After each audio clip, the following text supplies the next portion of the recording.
Good morning, students. In the last class, we have completed a chapter 10, that is market forms. So, in today's class, we are going to start a new chapter of your microeconomics, chapter 11, that is price determination. Okay. So, in this chapter, we are going to study the different topics. That is, first one is introduction of the price determination, which condition we will call that it is the price determination. Next topic is market equilibrium or the price determination. Okay, in which situation the market will be in equilibrium condition or where the price will be determined. Okay. Next one is effect of the shift in the demand and supply on equilibrium price and quantity. Effect of change in demand on equilibrium price and quantity. Effect of change in the supply on equilibrium price and quantity. Sources or the factors of demand shift or the factors affecting the demand curve. Sources or the factor supply or factor affecting the supply curve. Next is effect of simultaneous demand and supply shift in the same direction when the demand or the supply curve will shift in the same direction. And the last one is effect of the simultaneous demand and supply shift in the opposite direction. Okay, जब क्या होगा, जो demand and supply curve है वो opposite direction में change होगा. Means एक supply curve अगर वो राइटवर्ड शिफ्ट होगा तो डिमांड कर्व क्या होगा, वो लेफ्टवर्ड शिफ्ट होगा. तो we will discuss all these topic in this chapter, that is price determination. Okay, so let's start. The concept of demand and supply help us to understand the behavior of consumers and the producers. These helps to explain the behavior of buyer and the seller to determine the equilibrium in the market. A market consists of the three elements: demand, supply or the market equilibrium.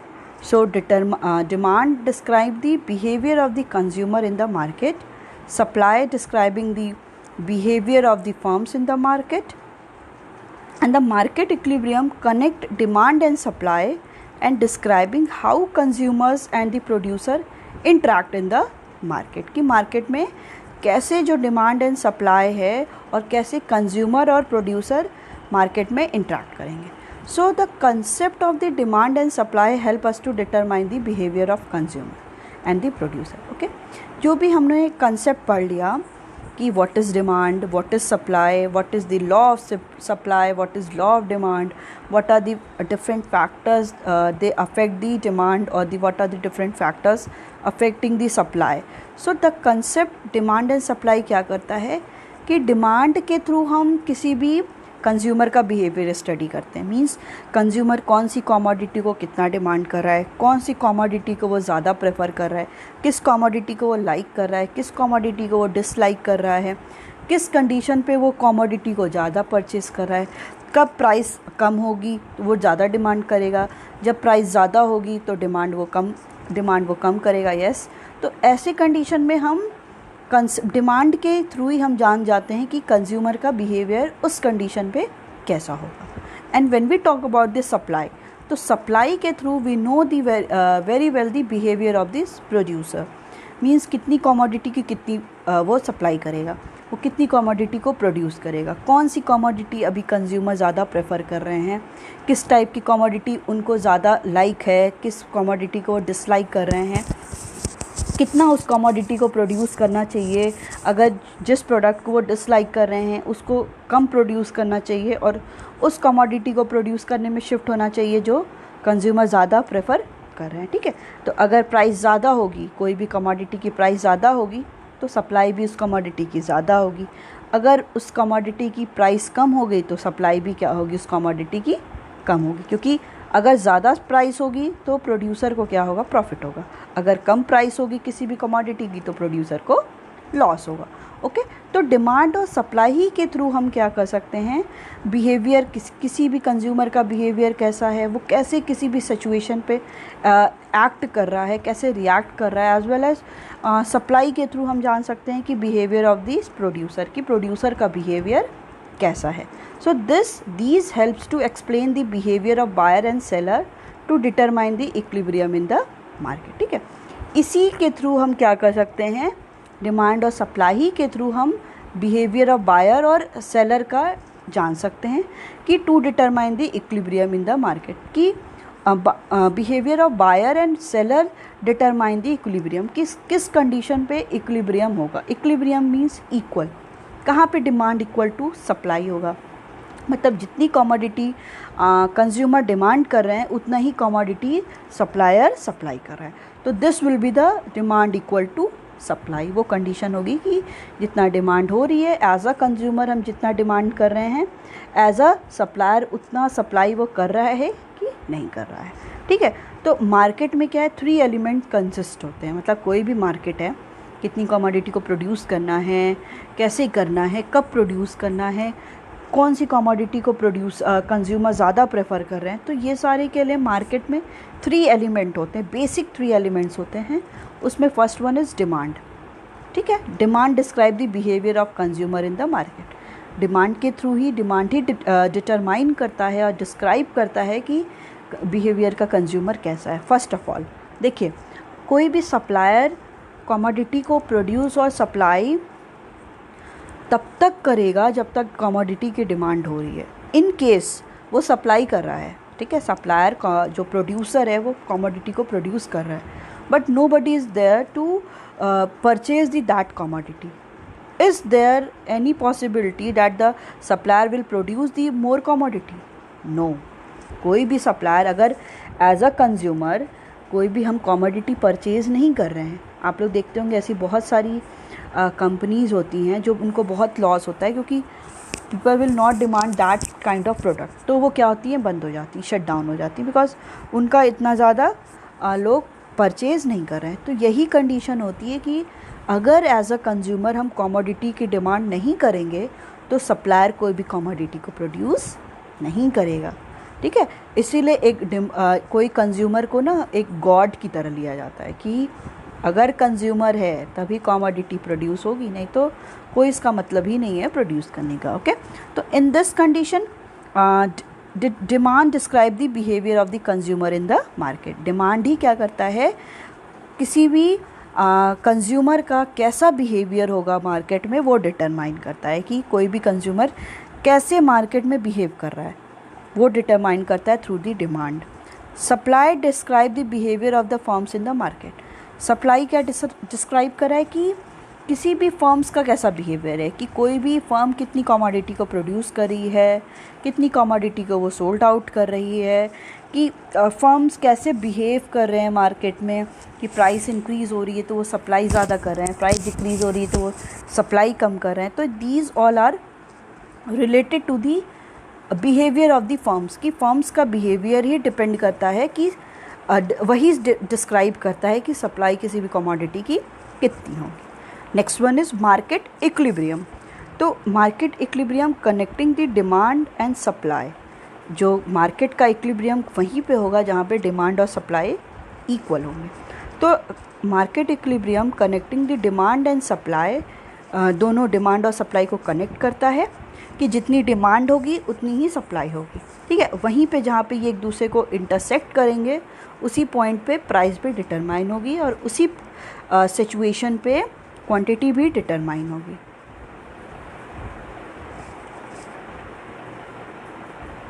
Okay, so describing how consumer and producer interact in the market.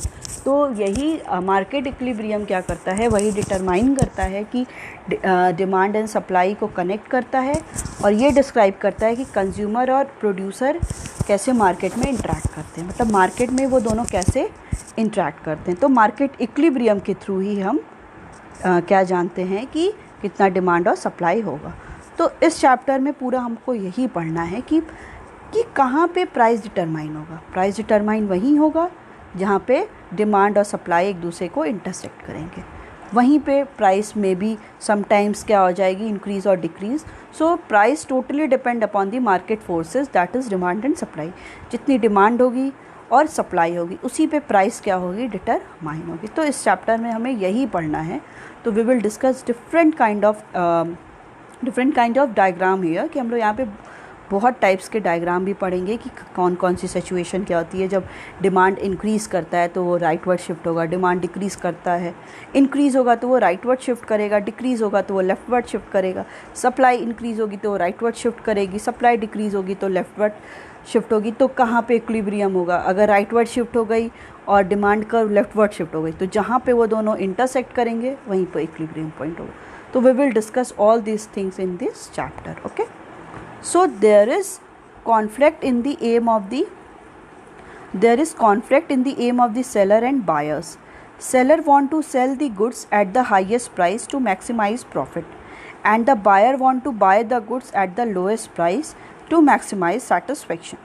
So therefore a compromise between the buyers and the sellers has to be determined with the help of the equilibrium price. Okay, so there is conflict in the aim of seller and the buyer. फिर इस condition में क्या होता है कि जो seller का M है, सेलर का एम क्या है बताइए, आप ही बताएंगे। सेलर का एम क्या है? To earn maximum profit. Seller का एम यही होता है, प्रोड्यूसर का मेन मोटिव यही होता है कि ज़्यादा से ज़्यादा प्रॉफिट को अर्न करने का। और बायर का मेन मोटिव क्या होता है? To earn maximum satisfaction. हम जितनी भी कमोडिटी को कंज्यूम कर रहे हैं, हम कितना ज़्यादा अपने आप को सेटिस्फाई कर रहे हैं, ठीक है। वो बेसिक जो सेटिस्फेक्शन है ना, उसी का ही क्या होता है, वो एम, मेन एम होता है। तो समटाइम्स क्या होता है कि जो भी एम है दोनों का, कि प्रॉफिट अर्न करने का सप्लायर का और सेटिस्फेक्शन अर्न करने का बायर का, तो उन दोनों के एम में समटाइम्स क्या हो जाता है, कन्फ्लिक्ट हो जाता है। मीन्स वो लोग एक आपस में क्या है, वो डिसाइड नहीं कर पाते हैं। वो सप्लायर कहेगा कि मुझे प्रॉफिट अर्न करना है, अब जैसे ही वो बोलेगा प्रॉफिट अर्न करने का मतलब, तो प्रॉफिट अर्न करने का मतलब वो कैसे प्रॉफिट अर्न करेगा? जब वो प्राइस इंक्रीज़ करेगा। अब जब प्राइस इंक्रीज़ करेगा तो कोई भी कंज्यूमर क्या कमोडिटी को कंज्यूम कर पाएगा? वो नहीं कर पाएगा ना, क्योंकि उसके लिए वो कॉस्टली हो जाएगी। तो यहीं पे क्या हो जाएगा, यही ऐसी वो सिचुएशन होगी जहाँ दोनों के बीच में कन्फ्लिक्ट हो सकता है कि दोनों का जो एम है। तो सेलर्स, अब बायर तो ये डिमांड करेगा कि नहीं, प्राइस कम होनी चाहिए, क्योंकि लॉ ऑफ डिमांड क्या कहता है कि अगर प्राइस कम होगी तो demand will be the more. But अगर जैसे ही प्राइस कम होती है तो डिमांड क्या होगी, इंक्रीज़ कर जाएगी, बट सप्लाई क्या हो जाएगी, वो डिक्रीज़ कर जाएगी। तो अब सप्लायर को तो इस कंडीशन पे लॉस होने लगा। तो उन दोनों के जो एम है, डिमांड और सप्लाई का, मतलब जो भी बायर और सेलर का जो एम है, वहाँ पे यहाँ पे क्या हो जाएगा, कॉन्ट्राडिक्टरी हो जाएगा। यहाँ पे दोनों के बीच में कन्फ्लिक्ट हो जाएगा। Seller want to sell the goods at the highest price to maximize profit, and the buyer want to buy the good at the lowest price to maximize satisfaction. Therefore, a compromise between the buyer and the seller has to be determined with the help of equilibrium price. अब इसमें ये कह रहा है कि जो seller है, seller क्या चाहेगा? Seller want to sell the goods at the highest price. कोई भी सेलर यही वांट करता है, चाहता है कि वो ज़्यादा से ज़्यादा गुड्स को सोल्ड आउट करे विद द हाईएस्ट प्राइस, क्योंकि लॉ ऑफ सप्लाई यही कहती है when the price increases supply will be also the increase, supply will also increases. So seller क्या करेगा, वो कमोडिटी की प्राइस को इंक्रीज़ कर देगा। अब जैसे ही वो कमोडिटी की प्राइस को इंक्रीज़ करता है, तो कमोडिटी को जो परचेज़ करने वाला है बायर, वो क्या कमोडिटी को परचेज़ करेगा? वो नहीं कर पाएगा, क्योंकि everybody is not able to purchase the commodity with the maximum price. सब लोग इतने कैपेबल नहीं हैं कि हर एक कमोडिटी को मैक्सिमम प्राइस पे भी क्या कर सके, उसको परचेज कर सके। In that condition the seller want to sell the goods at the highest price. वो हाईएस्ट प्राइस पे उसको क्या करेगा कि सेलर सेल करेगा टू मैक्सिमाइज प्रॉफिट, क्योंकि मेन मोटिव क्या है, एम क्या है सेलर का, to maximise the profit. And the buyer want to buy the goods at the lowest price. और बायर क्या वांट करेगा कि वो गुड्स को क्या करे, ज़्यादा परचेज करे एट द लोएस्ट प्राइस, कि वो ज़्यादा क्योंकि law of demand says that there is inverse relation between the in the price and the quantity demanded. When the price increases, quantity demanded will be decreases, and when price decreases, quantity demanded will be increases. So buyers want to buy the goods at the lowest price. अब buyer क्या करेगा, उसको goods तो purchase करना है for maximizing his or her satisfaction, तो वो ये expect करेगा कि price क्या है commodity की, वो low हो जाए to maximize the satisfaction. उसके through वो अपने satisfaction को maximize करेगा. Therefore, a compromise between the buyer and the seller has to be determined with the help of the equilibrium price. फिर इस कंडीशन पे जो कॉम्प्रोमाइज़ बायर करेगा, कुछ कॉम्प्रोमाइज़ बायर भी करेगा, क्योंकि वो ये सोचेगा कि अगर मेरे को अभी क्या होता है जब कोई भी कमोडिटी हम लोग कोई भी देखते हैं, कोई वेजिटेबल्स हो गया या कुछ फूड ग्रेन्स हो गए, कुछ भी हो गया, अगर हमको उसको क्या करना है, कंजप्शन तो हम कभी रोक नहीं सकते हैं। देखिए, कंजप्शन किसी भी इंडिविजुअल का, किसी भी कमोडिटी का ज़ीरो नहीं हो सकता, क्योंकि हम कभी खाना नहीं छोड़ सकते हैं, कुछ भी कंडीशन हो जाए। ठीक है, आदमी 2 टाइम के खाना तो खाता ही है, चाहे जैसी भी कंडीशन हो। तो कंज्यूमर को क्या करना है, अपने इसको सेटिस्फेक्शन अर्न करना है, तो उसको क्या करना पड़ेगा, कुछ तो वो सेक्रीफाइस करेगा। क्या होता है, कभी कभी कमोडिटी क्या हो जाती है, कभी वेजिटेबल्स क्या होती है, 100 पर केजी क्या हो जाता है, आपका टोमेटो हो जाता है। तो हम लोग को कंजप्शन करना ही है, हम लोग क्या करते हैं, थोड़ा सा ½ केजी लेते हैं, बट हम कंजप्शन कभी भी रोकते नहीं हैं कि अरे नहीं अब तो नहीं खाना खाएंगे, अब ऐसे ही ज़िंदा रहेंगे। तो इस टाइम क्या कर रहा है बायर, क्या कर रहा है, कॉम्प्रोमाइज़ कर रहा है कि चलो क्या है कि ज़्यादा प्राइस दे के भी हम अपनी सेटिस्फेक्शन को मैक्सिमाइज़ कर लें। यहीं पे कंडीशन आती है अगर सेलर की। सेलर क्या करता है, अब सेलर को ये है कि वो ये सोचे कि मैं मैक्सिमम प्राइस कर दूँ, कमोडिटी की लोग परचेज़ ही करेंगे। बट सेलर को ये भी सोचना चाहिए कि अगर कोई कमोडिटी की प्राइस बहुत ज़्यादा हो गई तो कोई भी बायर क्या है, वो डिफरेंट कमोडिटी पे भी तो सब्स्टिट्यूट कर सकता है, वो किसी और कमोडिटी को, हो सकता है टोमेटो की प्राइस बहुत ज़्यादा हो जाए, तो वो क्या करेगा कि ठीक है सब्ज़ी में हम टोमेटो नहीं डालेंगे, बिना उसके ही बना सकते हैं, ये भी एक ऑप्शन है ना। तो इस टाइम सेलर ये सोचेगा कि उसको भी एक कुछ सेक्रीफाइस करना पड़ेगा कि कम ही प्रॉफिट अर्न करे, बट कुछ तो प्रॉफिट अर्न करे, इसलिए वो भी कॉम्प्रोमाइज़ करेगा कि ठीक है चलो कम ही प्रॉफिट मिल रहा है, तभी हम कमोडिटी को प्रोड्यूस करते हैं और इसको सोल्ड आउट करते हैं। इन दोनों कंडीशन पे क्या करते हैं, buyer as well as seller दोनों ही कॉम्प्रोमाइज़ करते हैं। ठीक है, कुछ ना कुछ वो दोनों कॉम्प्रोमाइज़ कर रहे हैं। सेलर क्या कर रहा है, अपने प्रॉफिट के साथ कॉम्प्रोमाइज़ कर रहा है, बायर किसके साथ कॉम्प्रोमाइज़ कर रहा है, अपने सेटिस्फेक्शन के साथ। तो उनका जो इक्विलिब्रियम है, मतलब वो कहाँ पे इक्विलिब्रियम हो गए, with the help of equilibrium price. Equilibrium price के थ्रू क्या होगा, वो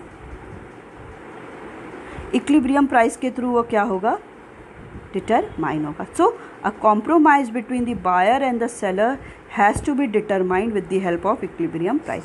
फिर इक्विलिब्रियम प्राइस के थ्रू क्या होगा कि बायर और सेलर की क्या होगा, डिटरमाइंड होगा कि वो कहाँ पे इक्विलिब्रियम की कंडीशन पे होंगे। तो ये कौन डिटरमाइन करेगा, प्राइस डिटरमाइन करेगा। एज आई टोल्ड हियर ना कि प्राइस क्या करेगा, बायर सोचेगा कि थोड़ा सा ज़्यादा प्राइस दे दे, सेलर सोचेगा थोड़ा सा कम प्राइस में ही वो कमोडिटी को परचेज़ कर ले। तो इक्विलिब्रियम प्राइस के थ्रू ही ये दोनों बायर एंड सेलर क्या करेंगे, कॉम्प्रोमाइज़ कर सकते हैं। ओके, आई थिंक यहाँ तक आपको क्लियर होगा। फिर अब पढ़ते हैं मार्केट इक्विलिब्रियम और द प्राइस डिटर्मिनेशन। यहाँ पे क्या कंडीशन आती है, मार्केट इक्विलिब्रियम और द प्राइस डिटर्मिनेशन, कि कहाँ पे मार्केट इक्विलिब्रियम होगा, कहाँ पे हम ये बोलेंगे कि जितनी डिमांड है उतनी ही सप्लाई है। ये कंडीशन एकदम इकोनॉमी की क्या होती है, एकदम बेस्ट कंडीशन होती है कि जितनी डिमांड हो रही है उतनी ही सप्लाई भी हो रही है। डैट मीन्स कि हम जितनी भी कमोडिटी को डिमांड कर रहे हैं, फॉर एग्ज़ाम्पल पूरी होल इकॉनमी में हमारी डिमांड क्या है, 100 यूनिट डिमांड कर रहे हैं, मतलब कोई भी 100 यूनिट, फॉर एग्ज़ाम्पल किसी भी कमोडिटी की, फॉर एग्ज़ाम्पल हम कोई भी एप्पल ले रहे हैं, एप्पल की हम डिमांड कर रहे हैं कि पूरी इकॉनमी में लोग एप्पल की डिमांड कितना कर रहे हैं, 100 यूनिट कर रहे हैं, और सप्लाई भी कितनी हो रही है, 100 यूनिट हो रही है। तो ये क्या हो गया, इक्विलिब्रियम हो गया ना, कि जितनी डिमांड किए 100 लोगों को 100 एप्पल चाहिए था, तो अगर हम एक ले रहे हैं कि सैम्पल ले रहे हैं, मतलब कि टोटल ना लेके हम एक इकॉनमी में बात कर ले रहे हैं कि 100 पीपल हैं, 100 लोगों की डिमांड है, 100 लोग को एप्पल चाहिए, 100 लोग को एप्पल मिल भी जा रहा है, सप्लाई भी 100 की हो जा रही है। तो यहाँ पे क्या हो गया, 100 unit equal to 100 means demand हमारी सप्लाई के इक्वल हो गई। ये हमारा क्या हो जाता है, इक्विलिब्रियम कंडीशन, मतलब हम जितना डिमांड कर रहे हैं उतना सप्लाई हो जा रही है, वो होता है आपका equilibrium condition, market equilibrium. Okay, तो मार्केट इक्विलिब्रियम और price determination in a perfectly competitive market. Perfectly competitive market जो हम लोगों ने पढ़ा था कि क्या होते हैं, where there is a large number of buyers and the sellers, large number of के बायर्स और सेलर्स भी होते हैं। ठीक है, तो इस कंडीशन में क्या है, the situation of the zero excess demand and zero excess supply. अब आपको ये लग रहा होगा कि एक्सेस डिमांड और एक्सेस सप्लाई क्या है, कुछ नया ही टर्म आ गया। We will discuss it, but अभी आप उसके लिए टेंशन मत लो, मैं बताती हूँ क्या है ये एक्सेस डिमांड और एक्सेस सप्लाई। पहले आप ये पढ़ लो, यहाँ पे क्या कर रहा है, market equilibrium, it is a defined, अभी इस लाइन को आप थोड़ा सा इग्नोर करना, ठीक है, I will discuss it. It is a defined as the equality between the quantity demand and the quantity supply. किसके लिए बोल रहा है, मार्केट इक्विलिब्रियम के लिए। मार्केट इक्विलिब्रियम क्या होता है, ये ऐसी सिचुएशन होती है जहाँ पे जितनी भी क्वांटिटी डिमांड हो रही है वो किसके इक्वल है, क्वांटिटी सप्लाइड के। मतलब हम जितना डिमांड कर रहे हैं उतनी ही सप्लाई हो रही है, ये क्या होता है, इक्वालिटी। इन दोनों के बीच में अगर इक्वालिटी है, this is the condition of the market equilibrium. So this equality determines the equilibrium price. यही इक्वालिटी जहाँ पे डिमांड सप्लाई के इक्वल हो जा रहा है, यही डिटरमाइन करता है कि कितना कमोडिटी की प्राइस होगी, ठीक है। अगर हम 100 यूनिट अगर हम 100 यूनिट कमोडिटी की डिमांड करें और 100 ही यूनिट क्या हो रही है, उसकी सप्लाई होगी, तो यहीं पे डिटरमाइन हो जाएगा कि जो एप्पल है वो 100 पर केजी होगा कि 50 पर केजी होगा कि 150 पर केजी होगा, ठीक है, यहीं पे डिटरमाइन होगा। So this equality determine the equilibrium price, वो इक्विलिब्रियम प्राइस को डिटरमाइन करेगा, that is the price at which quantity demanded is equal to the quantity supplied. अभी आता है ये टर्म कि what is equilibrium price. Equilibrium price होता क्या है, इक्विलिब्रियम प्राइस वो प्राइस होता है वो जहाँ पे जितना हम क्वांटिटी डिमांड कर रहे हैं उतनी ही क्वांटिटी सप्लाई हो जा रही है, ठीक है। सिंपल सा मतलब है कि at the price at which quantity demanded is equal to the quantity supplied. जितना क्वांटिटी डिमांड किया उतनी ही क्वांटिटी सप्लाइड हो जा रही है जिस प्राइस पे। अब हम डिमांड करें, कोई भी कमोडिटी परचेज़ कर रहे हैं तो हम उसके लिए कुछ तो प्राइस दे रहे होंगे ना, फ्री तो ले नहीं रहे होंगे। और जितनी सप्लाई हम वो कोई भी सप्लायर कर रहा है तो वो क्या कर रहा है, प्राइस के लिए, मनी के लिए तो कर रहा है। तो उस प्राइस पे जहाँ पे डिमांड जितनी है और जितनी सप्लाई है उस वो जो प्राइस होगी, कुछ तो प्राइस पे कर रहे होंगे ना, उस प्राइस को क्या बोलेंगे, equilibrium price, okay. Yes, the price at which quantity demanded is equal to the quantity supplied. जितनी क्वांटिटी डिमांड हो रही है वो क्वांटिटी सप्लाइड के इक्वल है। At the point of equilibrium, मतलब जहाँ पे इक्विलिब्रियम होगा, there is no pressure on price इधर इंक्रीज और डिक्रीज। अगर जहाँ पे इक्विलिब्रियम हो जा रहा है, जो कंडीशन पे अभी हम लोग डायग्राम में देखेंगे, वहाँ पे कोई भी ऐसा प्रेशर नहीं होगा कि प्राइस को इंक्रीज़ करना चाहिए, प्राइस को डिक्रीज़ करना चाहिए, कोई भी वैसी वहाँ पे प्रेशर नहीं होगा। वहाँ पे क्या होगा कि अगर क्वांटिटी डिमांड क्वांटिटी सप्लाइड के इक्वल है तो वो इक्विलिब्रियम प्राइस है, मतलब वहीं पे इक्वालिटी हो रही है। और उस कंडीशन पे कोई ऐसा प्राइस के साथ प्रेशर नहीं होगा कि हम ये बोलेंगे कि नहीं बहुत सप्लाई बहुत ज़्यादा हो गई है, अब क्या करना पड़ेगा, सप्लाई बहुत ज़्यादा हो गई तो सप्लाई ज़्यादा होने से प्राइस को कम पड़ना पड़ेगा ना। क्योंकि इस कंडीशन पे हम क्या करेंगे कि कोई भी प्रेशर नहीं होगा कि प्राइस इधर इंक्रीज़ करना है या प्राइस को डिक्रीज़ करना है। प्राइस उस कंडीशन पे क्या होगी, वो इक्वल होगी, ठीक है। तो नेक्स्ट अप आता है कि इसका हम शेड्यूल देखते हैं कि क्या इसका शेड्यूल है कि through which we will put all these value on the diagram. तो प्राइस अगर हम एक एक्स यूनिट की ले लेते हैं, कोई भी एक्स कमोडिटी आप कुछ भी ले लो, कोई भी वेजिटेबल ले लो या कोई भी प्रोडक्ट ले लो, राइस ले लो, वीट ले लो, तो price of x in per unit is 10, 20, 30, 40, 50। Okay, price क्या क्या है, 10 है, 20 है। See price is here increasing and quantity is decreasing, 10, 8, 6, 4, 2. It is according to the law of demand. Law of demand says there is inverse relation between the price and the quantity demanded, that when the price of the commodity increases, quantity demanded will be decreases. Okay, and when we study the relation of the price and the quantity supplied, law of supply says that there is positive relation between the price and the quantity supplied. So when the price is increases like 10, 20, 30, 40, 50, the quantity supplied will also increases 2, 4, 6, 8, 10. Okay, so it is the positive relation between the price and the quantity supplied. So we will see here when the price of the X, for example we have taken as here wheat, okay price अगर 10 है किसी भी wheat की per unit, अगर हम price 10 रख रहे हैं, एक यूनिट प्रोड्यूस करने पे प्राइस 10 दे रहे हैं, तो क्वांटिटी डिमांड